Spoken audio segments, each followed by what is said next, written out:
വീടുകളോട് ചേർന്ന് ചെറുകിട വ്യവസായം, ചെറിയ കച്ചവടം, തയ്യൽ കട തുടങ്ങിയവ നടത്തുന്നവർക്ക് ഇനി മുതൽ ഗാർഹിക നിരക്കിൽ വൈദ്യുതി നൽകും.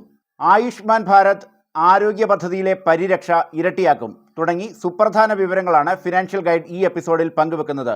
നമസ്കാരം, ഞാൻ അഭിലാഷ് ജി നായർ. ഫിനാൻഷ്യൽ ഗൈഡിൻ്റെ മറ്റൊരു പുതിയ എപ്പിസോഡിലേക്ക് എല്ലാവർക്കും സ്വാഗതം.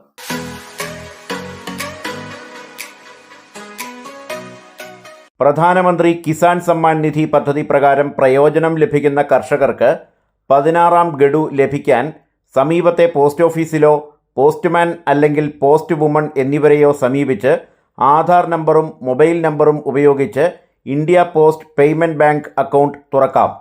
അടൽ പെൻഷൻ പദ്ധതിയിലൂടെ ലഭിക്കുന്ന മിനിമം പെൻഷൻ തുക കേന്ദ്ര ബജറ്റിൽ ഉയർത്തിയേക്കുമെന്ന് സൂചന. 1000 രൂപ, 2000 രൂപ, 3000 രൂപ, 4000 രൂപ, 5000 രൂപ എന്നിങ്ങനെ 5 സ്ലാബുകളിലായാണ് നിലവിൽ പ്രതിമാസ പെൻഷൻ കിട്ടുന്നത്. ഇത് 2500 മുതൽ 7500 വരെയാക്കാനാണ് കേന്ദ്ര സർക്കാർ ആലോചിക്കുന്നത്. വീടുകളോട് ചേർന്ന് ചെറുകിട വ്യവസായം, ചെറുകിട കച്ചവടം, തയ്യൽ കട തുടങ്ങിയവ നടത്തുന്നവർക്ക് ഗാർഹിക നിരക്കിൽ വൈദ്യുതി നൽകും. ഇവർക്ക് 5 HP വരെയുള്ള മോട്ടോർ വെച്ച് വ്യവസായം നടത്താം. വൈദ്യുത വാഹനങ്ങൾ ചാർജ് ചെയ്യുന്നതിനും ഗാർഹിക നിരക്കിൽ വൈദ്യുതി ലഭിക്കും. വീടുകളിലും ഫ്ളാറ്റുകളിലും ചാർജിംഗ് പോയിന്റുകൾ സ്ഥാപിക്കാനുള്ള വ്യവസ്ഥകൾ വിജ്ഞാപനം ചെയ്തു. കോച്ചിംഗ് സ്ഥാപനങ്ങളിൽ പ്രവേശനത്തിന് 16 വയസ്സ് തികയണമെന്ന് കേന്ദ്ര വിദ്യാഭ്യാസ മന്ത്രാലയം. മത്സര പരീക്ഷാ പരിശീലന സ്ഥാപനങ്ങളിൽ 16 വയസ്സിൽ താഴെയുള്ളവർക്ക് പ്രവേശനം അനുവദിക്കരുതെന്നും എല്ലാ കേന്ദ്രങ്ങളിലും കൗൺസിലിംഗ് സേവനം ഉറപ്പാക്കണമെന്നും കേന്ദ്ര സർക്കാർ നിർദ്ദേശിച്ചു. കോച്ചിംഗ് സ്ഥാപനങ്ങൾ രജിസ്റ്റർ ചെയ്തിരിക്കണം. ഫീസ്, പരിശീലനം ഇടയ്ക്ക് നിർത്തിയാലുള്ള റീഫണ്ട് വ്യവസ്ഥകൾ, അധ്യാപകരുടെ യോഗ്യത, ഇതുവരെ പരിശീലനം നേടിയവരുടെയും അവരിൽ പ്രവേശനം ലഭിച്ചവരുടെയും എണ്ണം തുടങ്ങിയ വിവരങ്ങൾ വെബ്സൈറ്റിൽ വ്യക്തമാക്കണം. ഉന്നത വിദ്യാഭ്യാസ വകുപ്പ് തയ്യാറാക്കിയ മാർഗരേഖ കേന്ദ്ര വിദ്യാഭ്യാസ മന്ത്രാലയം സംസ്ഥാനങ്ങൾക്ക് അയച്ചു. ഈ മാർഗരേഖ പ്രകാരം സംസ്ഥാനങ്ങൾ നിയമനിർമ്മാണം നടത്തണം. ആയുഷ്മാൻ ഭാരത് ആരോഗ്യ പദ്ധതിയിലെ പരിരക്ഷ ഇരട്ടിയാക്കും. കുടുംബത്തിന് 5 ലക്ഷം രൂപ വാർഷിക പരിരക്ഷയുള്ളത് 10 ലക്ഷമാക്കി ഉയർത്തും. അർബുദം പോലുള്ള ഗുരുതര രോഗങ്ങൾക്കും കൂടുതൽ ചെലവ് വരുന്ന അവയവ മാറ്റത്തിനുമൊക്കെ പരമാവധി സഹായം ഉറപ്പാക്കാൻ ആയുഷ്മാൻ ഭാരത് ആരോഗ്യ പദ്ധതിക്ക് കീഴിലുള്ള ഇൻഷുറൻസ് പരിരക്ഷ ഇരട്ടിയാക്കാൻ കേന്ദ്ര സർക്കാർ തീരുമാനിച്ചു. നിലവിൽ 5 ലക്ഷം രൂപ പരിരക്ഷയുള്ളത് 10 ലക്ഷമാക്കി ഉയർത്താനാണ് നിർദ്ദേശം. ആയുഷ്മാൻ ഭാരത് പ്രധാനമന്ത്രി ജന ആരോഗ്യ യോജനയിൽ 50 കോടി ഗുണഭോക്താക്കളാണുള്ളത്.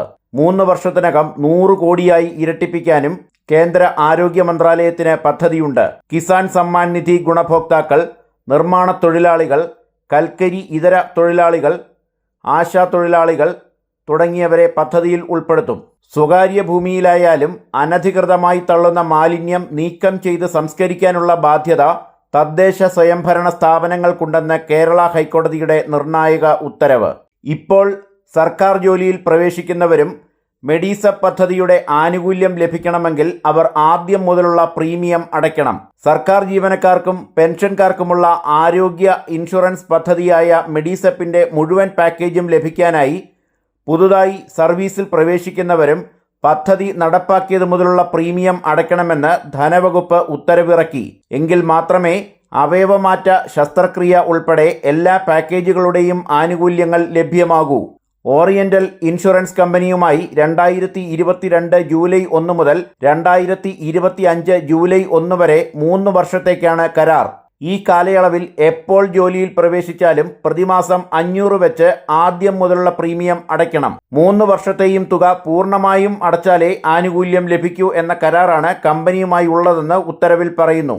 രാജ്യത്ത് ഏറ്റവും മൂല്യമേറിയ പൊതുമേഖലാ സ്ഥാപനമായി LIC, രാജ്യത്തെ ഏറ്റവും വിപണി മൂല്യമുള്ള പൊതുമേഖലാ സ്ഥാപനമായി life insurance corporation of India. ഓഹരി വില 900 രൂപ കടന്നതോടെയാണ് സ്റ്റേറ്റ് ബാങ്ക് ഓഫ് ഇന്ത്യയെ മറികടന്ന് LIC 1ാം സ്ഥാനത്ത് എത്തിയത്. 2022 മെയ്യിൽ ഓഹരി പ്രവേശനത്തിന് ശേഷം LICയുടെ ഓഹരി വില ഇത്രയും ഉയരുന്നത് ആദ്യമാണ്. വിമുക്ത ഭടന്മാർക്ക് 1 ലക്ഷം രൂപ വരെ വായ്പാ സബ്സിഡി. വിജയകരമായി സ്വയം തൊഴിൽ സ്ഥാപനങ്ങൾ നടത്തിവരുന്ന വിമുക്ത ഭടന്മാരായ സംരംഭകർക്ക് ഒറ്റത്തവണ വായ്പാ സബ്സിഡി 1 ലക്ഷം രൂപ വരെ അനുവദിക്കുമെന്ന് സൈനിക ക്ഷേമ ഡയറക്ടർ അറിയിച്ചു. കൂടുതൽ വിവരങ്ങൾക്ക് 0471230365 എന്ന നമ്പറിൽ ബന്ധപ്പെടുക. ആധാരങ്ങളോ പാട്ടച്ചീട്ടോ ഇല്ലെങ്കിലും ഭൂപരിഷ്കരണ നിയമപ്രകാരം കൈവശം വെച്ച് അനുഭവിക്കുന്ന ഭൂമിക്ക് പട്ടയം നൽകാമെന്ന് ലാൻഡ് ബോർഡ് വ്യക്തമാക്കി. എഴുതപ്പെട്ട ആധാരങ്ങളോ പാട്ടച്ചീട്ടോ ഇല്ലാതെ തന്നെ ഭൂമിക്ക് പട്ടയം അഥവാ ക്രയ സർട്ടിഫിക്കറ്റ് നൽകാമെന്ന് സംസ്ഥാന ലാൻഡ് ബോർഡ് വ്യക്തമാക്കി. ഭൂപരിഷ്കരണ നിയമപ്രകാരം കൈവശം വെച്ച് അനുഭവിക്കുന്ന ഭൂമിക്കാണ് ഇങ്ങനെ ക്രയ സർട്ടിഫിക്കറ്റ് നൽകാനാകുക.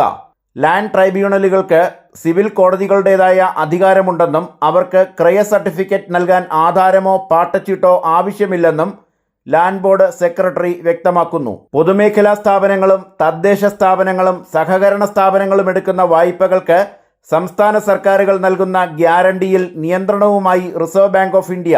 സർക്കാരിൻ്റെ സാമ്പത്തിക സ്ഥിതിയെ ബാധിക്കാത്ത രീതിയിൽ ഗ്യാരണ്ടി ഉറപ്പാക്കണമെന്ന് RBI നിർദ്ദേശിച്ചു.